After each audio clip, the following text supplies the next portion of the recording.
back to another inspiring episode of Amazing You podcast and YouTube channel, a space where stories of resilience, transformation, and hope come alive.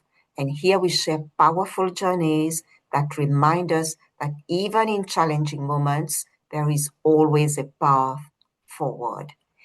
And today, I am really excited to welcome a very special guest from the UK, which is very rare, Hania. Most of my guests are from the States, so I am very honored to have you. So my guest today is Hania Opienski. She is a coherence architect supporting soul-led women to align their inner truth with how they live, lead, and create, blending bioharmonizing, nervous system regulation, and deep inner guidance. Her work draws from traditional Chinese medicine, naturopathy, and coherence-based methodologies.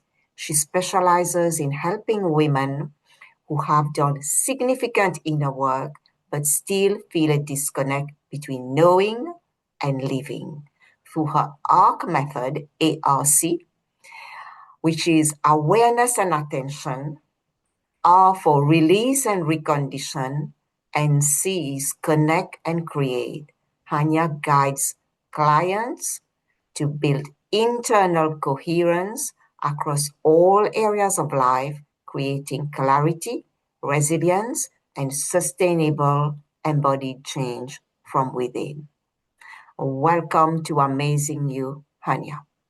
Thank you. Lovely to be here. I'm so excited to have this conversation with you. And before I ask you the first question, I need to say a big thank you to the audience for watching, sharing, and subscribing for the past 5 years. And if you are new today, welcome to the channel. I am your host. I am Rani Thanacoody.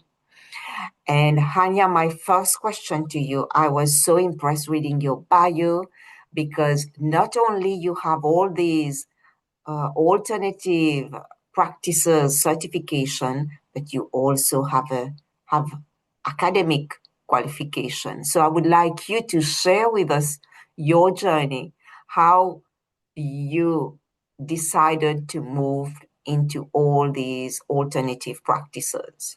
Certainly, yes. So all through my childhood and growing up, I always thought that I wanted to perform. So I really threw myself into drama and the arts, music. That was my main focus of study. But along the sidelines, I had had some health issues as a child, and my mum had chosen to treat me with homeopathy. And she was very interested in natural medicine and different spiritual paths. And so that was something that was always part of my experience and my normal everyday life. But I didn't think of it as a career path. It was just something that I did for self-care, something that was, just sort of part of my upbringing.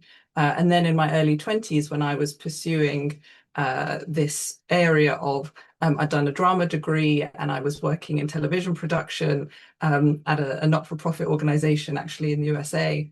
And while I was there, I actually had a complete health crash. And I decided that I would go and see a Western doctor to get the diagnoses and the tests and find out what was happening. But I knew that I wanted to be treated by natural medicine. And I was recommended a doctor in New York City who was an MD, but he was also a Chinese herbalist and a homeopath. And so that felt like a good mix. And so I went and saw him, and then he treated me with Chinese herbs and homeopathy. And I had chronic fatigue at that point, so I had to take a complete break and go home. And then that kind of gave me time to look at, was this a direction that I wanted to continue, or was this a sign that actually this was something that was out of harmony? And I realized that as much as I loved that direction, it put me under a lot of stress. And I thought, okay, well, what would I like to do that will both be something that I can really enjoy and something that will be able to support my health? And so I started thinking about, well, natural medicine.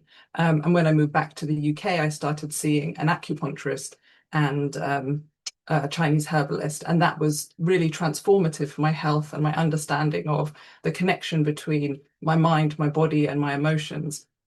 And so initially, I started studying acupuncture and shiatsu because I was really interested in the body work and the actual not so sort of sciencey Western side of things, because acupuncture, as it's taught in the UK, has tried to sort of line up and be as scientific as possible. And so having the two in harmony was great because I was learning through the shiatsu to feel chi and to connect with the body and feel the energy moving in the body. And then with the acupuncture, I was learning all the sort of detailed Chinese medical theory and the diagnostics. And so I did that for the 3 years.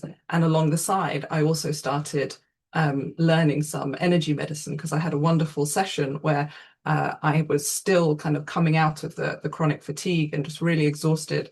And then a peer of my mother's, who my mum had trained as a psychotherapist, and then she had given up her successful practice to do this other modality called life alignment. And I went and had a session with her, and I remember walking in, and her treatment room was on the fourth floor of her house. And going up the stairs, I kept having to like stop and catch my breath, and it was, it was really taxing. And then we had the session, and we really looked at kind of core beliefs and patterns from my childhood and about people pleasing and giving my power away. And we did some healing work on really understanding that and releasing it. And then I remember I was walking down the street to the tube, and I suddenly realized I'd walked down those 4 flights of stairs and out of her house without even noticing it. And I just had this sudden thing of like, not only do I feel emotionally lighter and I have this deeper understanding, but actually just that one session had made this massive physical change. And so that was something that I thought, okay, I need to learn this too. But because I was, already doing 2 full-time courses, and also in that Western mindset, I initially thought, no, this is amazing, but it's a bit too niche. Let me focus on something that's more well known. And so I pursued the acupuncture, and then I still felt like there was a gap. And so I found that the nutritional side of Chinese medicine dietary theory was something that really helped me in understanding my body and fueling myself well. And my clients did really well with that because it meant that I was giving some power back to them and they were able to be doing things for themselves rather than always just relying on me to be regulating them. And so then I decided I would study nutrition, and I actually went to Australia to do that.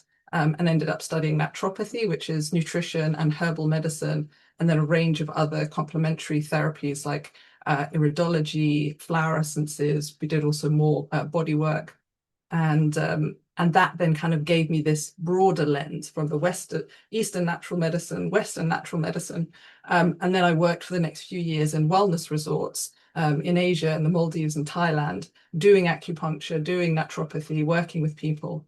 And I loved it, and it was really interesting work. But again, I just still felt like there was something that wasn't quite landing. It's like I could see what was going on with people. I could give them all of this great advice, and then people would come back 6 months or a year later, and they'd fallen back into their old habits, or they hadn't applied the things, or they'd done it for a little while, and they'd had some change. And then I actually managed to burn out whilst working in a health resort. And I realized that even though I had all of this knowledge and information, there was this kind of incoherence with my boundaries and how much I was giving and how much I was actually listening to my body when I was getting these signals of, this is too much. There was this kind of idea in my head of like, no, no, no, I need to live up to expectations. I don't want to let my patients down. I don't want to take sick time because then my colleagues will have to work harder. And I realized that, there was a lot of these old patterns that were running how I showed up and how I applied the information that I had. And then I realized that actually, this energy medicine technique that I'd kind of just been shelving in the background and dipping into, that was the thing that made that big shift for me, all those years ago. And I had just kind of sidelined it.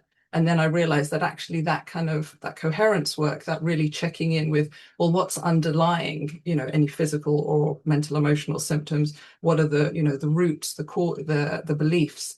And so then I decided, okay, actually, I could see that was missing with clients. And when I started introducing that kind of work, where we actually looked at not just what was showing up, but like what was underlying what was showing up, and where was there this incoherence between their intentions or their understanding, and then what they were actually doing or what they were saying yes to.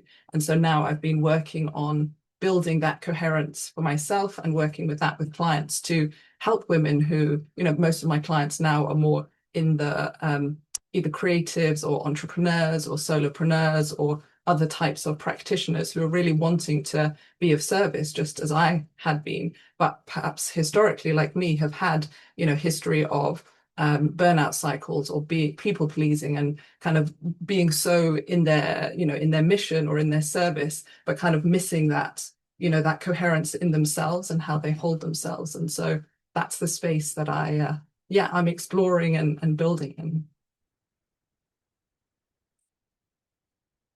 Wow, that's really very comprehensive. Into a more settled place. That was very, very powerful. I love everything that you do. I love that you talk about also you use flowers. Is that correct? In some part of your healing with your Yeah. clients? So most people in the UK have probably heard of Bach flower remedies. And in Australia, the most common one is the bush flower remedies, because obviously they have a different flora and fauna. So we studied both of those when I was in Australia, and there are various others. And they work similarly to homeopathy in that they are a vibrational medicine. So what they're doing is they're taking the energetic signature of those flowers, and then when you consume them or when you carry them in your personal field, so, wear them in a pocket or something, what that vibration does is it has an effect on your individual field, and it's working more at the mental emotional level, particularly the emotional level. So that's certainly something that, yes, is part of how I work. Now I tend to work more with something called vortex cards, which is another type of frequency medicine. Actually, the pendant that I'm wearing, this has got a couple of vortex cards in it. And these also have specific frequencies that when they're in your personal field, they can create a harmonizing effect. And, I work with them on the body. I use them for distance healing.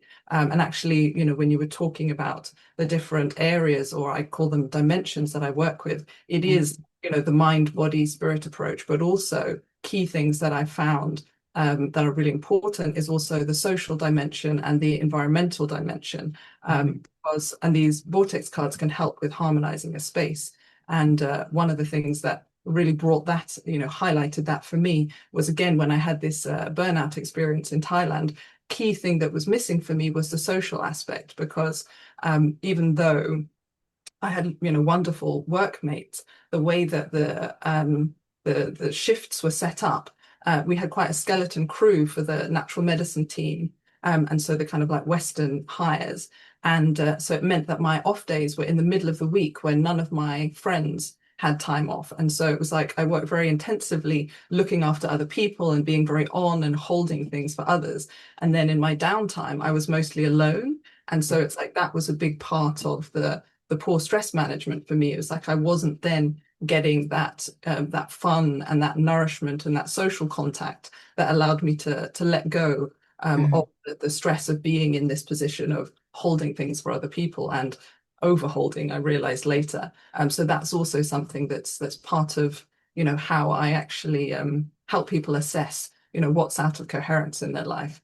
And then on the energetic level, cards can work with holding and regulating your personal space, but they can also work on harmonizing the physical space, because if we're doing lots of healing work and lots of self-regulating work, but then Mhm. we're going back into a home environment where there's EMF or geopathic stress, or there's tense relationships or bad feng shui or clutter, there's so many other factors that can actually then throw us out of alignment again. And so that's also part of how I work with people. Is like, what are the different factors that are creating disharmony, or what are the things that are supporting you in staying in coherence, or maybe blind spots that are actually things that are draining that energy for you. That's so true. That's so important as well. Yes, everything that you've mentioned to look at our social environment and how it's affecting us on a day-to-day basis.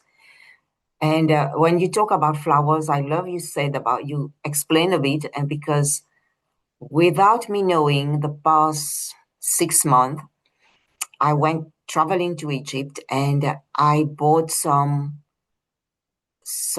special essential oil made from special flowers. And I knew it was powerful, but I started applying them. I've got three different types. So one I would apply at night, one I would apply when I go out, and another one I would apply when I want the smell to be a bit stronger, the perfume to be a bit stronger. And I use them as protection, Mm. because I feel that they do protect me when I go out. I put it around me, on me, and I do say some affirmation when I apply them, and I do find that my mood is uplifted. I feel I am different than when I don't put those essential oils. And the one that I use at night, oh my God, I didn't know that. But I started applying it every night, and then I started dreaming a lot. It's like it gives you a lot of vivid, lucid dreaming. And when I went to read about it, it said, yes, this flower has this kind of property to activate your dreams and work on your subconscious. So I really love that you do that. You help clients with flowers. Yeah. Yeah, I've also like what you're talking about is essential oils rather than flower essences. So it's a slightly different therapy, Mm. but also something that, yes, I've studied and it's amazing because that's working in a number of different ways. So one level is the smell. So, the olfactory bulb is one of the only senses that actually goes directly to the brain without having to be translated. And that's partly for our, survival. Like if we smell fire or if we smell back in the day, we smelt, an animal, we needed to be able to react immediately without having to process and think about it. But what that means is that smell is also something that can have an immediate impact on our mood in the positive. And essential oils and flowers have been used, again, from spiritual and medicinal practices for thousands of years, from, the ancient Egypt all the way Yes. through to now. And so those smells, as you said, there are different essential oils that can immediately send a message to the brain to relax or to activate or to stimulate hormones that create a feeling of safety or of hunger or pain relief. Essential oils are amazing. And they actually have, key chemical compounds that are working on a physical level in the body. So they are actually stimulating hormones or the immune system, or, it's amazing what they can do. But really important because now a lot of essential oils are synthetic. And so they can have a very similar smell and even a chemical structure that is very similar. But they can actually then be quite toxic to the body. So it's wonderful when you can get really good quality essential oils like this, but it's really important that you don't use the synthetic ones because they can actually be really toxic to the system. Yes, that's so true. That's why I got one from a healer. He told me these are pure essential oils made from lotus flowers. Mhm. So it was really pure because it's not like when you smell it, you feel it's not like the synthetic one where it's mixed with other things, but it's very gentle, very light, beautiful. Yes. Hania, there's so many things to ask you. I love this conversation with you. And my other question to you is you talk about your title is Coherence Architect. Mhm. And can you explain what coherence is in practical and everyday sense? Yeah, so this is just a term that I created because I was trying to look at, it's like, yes, I have studied coaching, yes, I've worked as a naturopath, as an acupuncturist, as doing healing work, but it's like none of those really kind of captured. And so coherence, I think, is a term that I like. I think more commonly people use terms like alignment, and certainly I am trained as a life alignment practitioner and various modalities. But coherence, I really like another one of the things that I study, because you always end up adding things when you want to learn more and be able to give more back, is heart math. And Mm, coherence is a word that they use a lot. And that really resonated with me because it's really about that. that inner harmonization. And so coherence can be on a physiological level. So in the nervous system, a lot of people talk about nervous system stimulation, nervous system relaxation, and those are really important for different circumstances. So even though a prolonged stress response, so overstimulation of the sympathetic nervous system can be a problem and create loads of issues. But in the short term, we need that stimulation to respond if there is, something that we need to fight or run away from.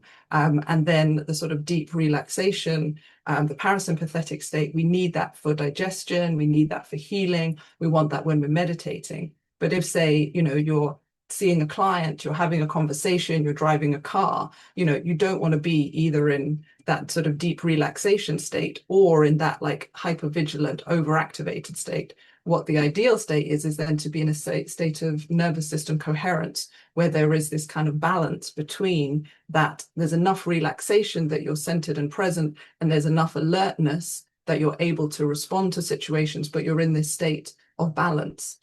So coherence, that's one thing. And certainly nervous system coherence is a big part of what's often needed with my clients. And so something that we can work on. But I realize that that kind of applies to all sorts of other things. Like if we think about, the individual, not just as a physical body or as a, mental body or as an emotional being, it's like we have these different parts. And so when there's incoherence between, how we think, how we feel, how our body is, spiritually, we can think about that in terms of our connection with meaning and higher purpose. And it's like, if there's incoherence between these things, that can take us off track. Or I'm sure people are aware, of the experience of, when they feel stressed, maybe they get a headache or they get IBS symptoms. So it's like something that's, a mental stress can then create a physical issue. And it's like, if you just think about the physical issue as, oh, I have a headache, I'm going to take a painkiller, rather than actually relating that. It's like, no, I'm under stress and my body is reacting in this way because it's reached capacity. If you actually start tracking your symptoms, then you can actually see, okay, there's a connection here and there's an incoherence between what's going on in my mind and how I'm actually managing that and how I'm looking after my body. And so a lot of the work that I'm doing with people is getting people to get that sort of broader view, rather than just looking at a symptom and going, how do I address this? But going, okay, where's the incoherence between these different parts of my life? And as I mentioned, also, the social and the environmental, where are you resourced and where are you lacking resilience? And it's like, when you can get that broader picture, then you can really be able to, find that coherence, that harmony and alignment between these different aspects, so that you can, if you're working with clients, show up and support them, but from a place of this coherence, rather than overgiving and, getting out of balance, or, avoidance and trying to protect yourself and shutting yourself down. Yeah, and I think the work that you do is so important, and helping people to find that balance, that alignment, that coherence back within themselves. Because majority of us, we have been living in survival mode for years, and our nervous system has been completely dysregulated, whether by small, big traumas, that happen as a child, a lot of childhood issues, even past lives. So it's about now, so important this time to try to do our best to bring that balance, alignment back within the body. If we want to be happy, if we want to live our life free from sickness, free from disease, because the disease is only trying to point to us where is the misalignment, where is the incoherence, so that, like you said, we look at it in a not only at the symptoms, but we go at the root cause. So you and I, we use different techniques and we go at the root cause. So it's very valuable, the work that you do. And for somebody who is listening and watching today and is feeling overwhelmed by whatever life situation they are going through, is stuck or is unsure about the next step in their life, how can these people, these individuals create more alignment, more coherence within themselves today? Hania. Yeah, thank you. Well, as you mentioned in the introduction, I created this ARC model. And so this is a process that I take people with to address once we've got that lay of the land of like, okay, what's going on in these six different dimensions of your life? Like, where are you out of balance? Then you've got to look at, okay, so how do I address this? So the first stage of that of ARC is A, which is awareness and attention. And so first it's bringing into awareness, well, what is actually going on? What are my thoughts? What are my beliefs? What are the things that are making me feel overwhelmed? What are the things in my life that, in those six dimensions that are out of balance? Where do I need resources? Where is there support that I can draw upon?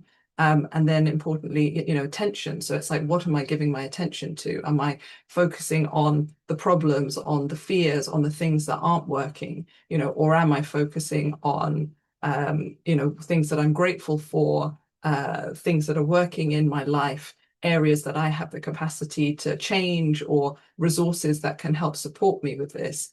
And again, that comes back to something like heart math, where, key aspect of that is that bringing that attention back to the body, to the breath, to positive, renewing emotions, because what we give our attention to expands. And so if we're feeling overwhelmed because of stressful emotions or challenging situations in life, if that's what gets all of the focus, then it's like the brain keeps finding reconfirmation of that version of reality, and it keeps all your attention and your awareness and energy is on that. Whereas when we bring it back to the body and we can do those nervous system regulating things, when we can bring attention into, okay, being safe in the body, that then shifts how we then see the world. And then, with that awareness, maybe we find, oh, okay, I have a tendency to, believe this, that it's like nothing ever works out for me. I'm stupid. I'm not good enough. I can't handle it, whatever that pattern is or that belief. And then we move into the next stage, which is release and recondition, where once we have that awareness and we're aware of what's going on, what we're believing, what we're stressing about, where we're putting our attention, then we can start working with, releasing those beliefs or repatterning them, reconditioning them. And also we're recognizing that there are behaviors that are unhelpful, whether that's dietary or screen time or overextending yourself or moving too little or over exercising, whatever it is, then we recondition, which is clear. And then the final step in that process is connect and create. And that really is about strengthening that capacity to connect with ourselves, connect with our resources, connect to support that's available, connect to, higher guidance, and then create the life that we want, create the beliefs, the identity, the work that we want. So this is a process that I take people through, but I'd say at that first stage, when you're feeling that overwhelm, is, one thing I find really helpful before you've even learned any of the nervous system work is that bringing the attention back to the body, because the body exists in the present, whereas, sort of thoughts, fears, worries about the future, rehashing the past, it's like that's all in the head, which can be very, it's very easy to loop and cycle. Whereas if you actually have your attention on your body, just feeling your feet on the floor, you're bringing yourself into the present moment. And that already can actually start to reduce that feeling of overwhelm. And then you can, do the process of looking at your awareness, like what is it that's going on? What am I giving my attention to, etc. But just that first step of coming back to the body, feet on the floor, I feel that's a really good starting point. Thank you so much for sharing about the arc technique, uh, the arc step that you've got. That's really, really beautiful. And thank you for sharing about this very simple grounding technique that anybody can do at this moment, wherever they are feeling anxious or stuck. Grounding is so, so important to bring you back to the coherence within your body. It's so powerful, yeah.